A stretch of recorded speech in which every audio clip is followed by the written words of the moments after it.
एक नन्हा मेहमान, एक नन्ही परी हमारे घर में आई है, लेकिन वो बच्चा जब पैदा होता है तो रोता है, नहीं रोता है तो डॉक्टर मार के उसको रुलाते हैं। तो जब तू जग में आया था, जग हंसा तू रोया था, जीवन ऐसे जी के जा कि जब तू जाए जग रोए तू हंसता जाए।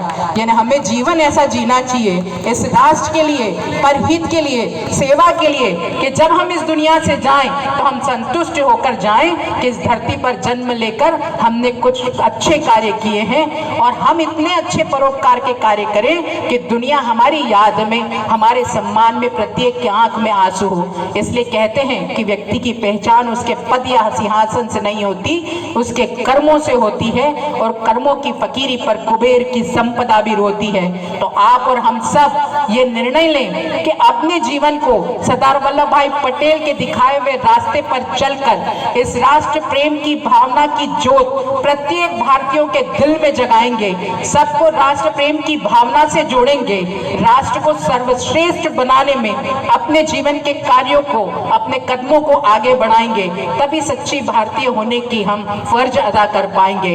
हम सब मिलकर भारत को विकसित बनाने के संकल्प में आदरणीय प्रधानमंत्री जी के साथ कदम से कदम मिलाकर चलेंगे, क्योंकि यही कदम से कदम मिलाकर चलना, हमारा काम करना आगे जाकर भारत को मजबूत करेगा।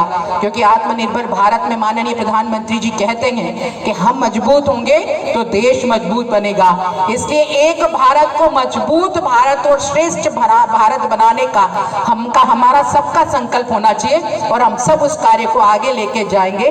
बाधाएं आती है, आए गिरे प्रलय की घोर घटाएं, पांव के नीचे अंगारे, सिर पर बरसे यजीद ज्वालाएं, निज हाथ में हंसते हंसते आग जलाकर चलना होगा, कदम मिलाकर चलना होगा, कदम मिलाकर चलना होगा।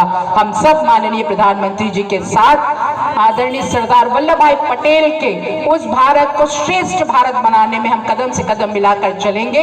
आप सब ने इतनी धैर्यता से मुझे सुना, और वास्तविकता में डॉक्टर विश्वास जी जो एक बात कह रहे थे कि कन्याकुमारी से हम बोलते हैं ना, उत्तर से दक्षिण तक, पूरब से पश्चिम तक भारत की ये सीमाएं नहीं है, ये भारत की वो पवित्र धरा है। कई महान विभूतियों ने इसमें जन्म लिया है और भारत के लिए अपने प्राणों का न्यौछावर दिया है। आए उस भारत के लिए अपने जीवन को हम लगाएं, उसे श्रेष्ठ हम सब बनाएं।